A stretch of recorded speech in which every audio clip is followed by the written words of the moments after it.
जय श्री कृष्णा। अखंड ज्ञान ज्योति परिवार में आपका स्वागत है।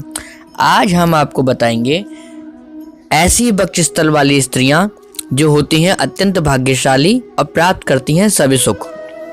देखिए, सामुद्रिक शास्त्र एक बहुत ही प्राचीन शास्त्र है और सामुद्रिक शास्त्र में शरीर के विभिन्न अंगों की संरचना के आधार पर व्यक्ति के व्यवहार, स्वभाव और चरित्र के बारे में जानकारी दी जाती है। तो देखिए, इसके आधार पर आज हम जो बात करेंगे, सामुद्रिक शास्त्र में स्त्री के वक्षस्थल के आधार पर उसके स्वभाव के विषय में हम जानने की कोशिश करेंगे।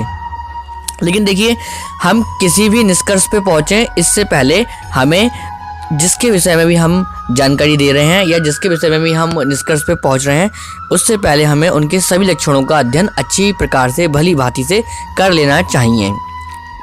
तो देखिए, सामुद्रिक शास्त्र में ऐसे 5 प्रकार के वक्षस्थल के विषय में बताया है जिसके आधार पर स्त्री के स्वभाव और गुणों के बारे में पता चलता है। आइए जानते हैं। देखिए, इस तरह का वर्णन हमें रामायण में भी मिलता है। वाल्मीकि रामायण में जब त्रिजटा ने माता सीता को भगवान राम के मृत्यु हो जाने का झूठा संवाद सुनाया था, तो माता सीता ने उत्तर दिया था, हे त्रिजटा, मेरे पाँव में पद्मों के चिन्ह हैं जिनसे पति के साथ राज्याभिषेक होना प्रकट होता है। मेरे केश पतले समान आकार के हैं तथा काले हैं। भौहें मेरी खुली हुई हैं, जंघाएं मेरी रोम रहित और दांत गोल हैं, जुड़े हुए हैं, कुंदकली से खिले हुए हैं, नख यानी कि नाखून गोल और चिकने हैं। मेरे स्तन मिले हुए मोटे यानी कि वक्षस्थल मोटे और मिले हुए हैं। रोम कोमल यानी कि बाल बहुत ही कोमल हैं। रंग उज्ज्वल है। ये सारे लक्षण पंडितों ने बताए हैं कि शुभ लक्षण वाली और सौभाग्यशालिनी स्त्री के ही हो सकते हैं। अगर राम जी ना हो तो ये सारे लक्षण झूठे साबित हो जाएंगे।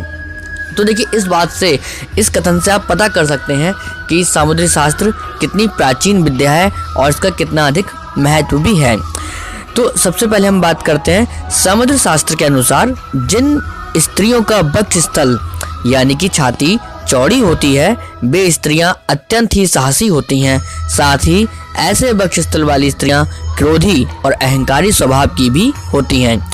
इसके अलावा ऐसे वक्षस्थल वाली महिलाएं परिवार में अपना हुकूमत चलाने वाली होती हैं, अपनी मनमर्जी चलाने वाली होती हैं। इतना ही नहीं, ऐसी वक्षस्थल वाली स्त्रियां अत्यंत जिद्दी होती हैं।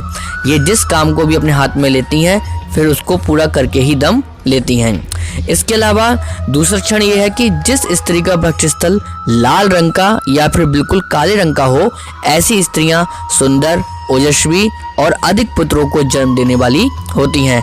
ऐसी महिलाओं के दिल में किसी प्रकार का छल प्रपंच नहीं होता है। ये स्त्रियां दुनियादारी से खुद को एकदम अलग रखती हैं। सामुद्रिक शास्त्र के अनुसार जिनके वक्षस्थल हल्के हल्के यानी कि जिनके वक्षस्थलों पर हल्के हल्के रोम या बाल होते हों, ऐसी स्त्रियां बहुत सारे पुरुषों के साथ आनंद विलास करने वाली होती हैं। साथ ही ऐसी महिलाएं झूठ बोलने में बहुत ही माहिर होती हैं। इसके अलावा ऐसी स्त्रियां अपनों को भी धोखा देने से नहीं चूकती हैं।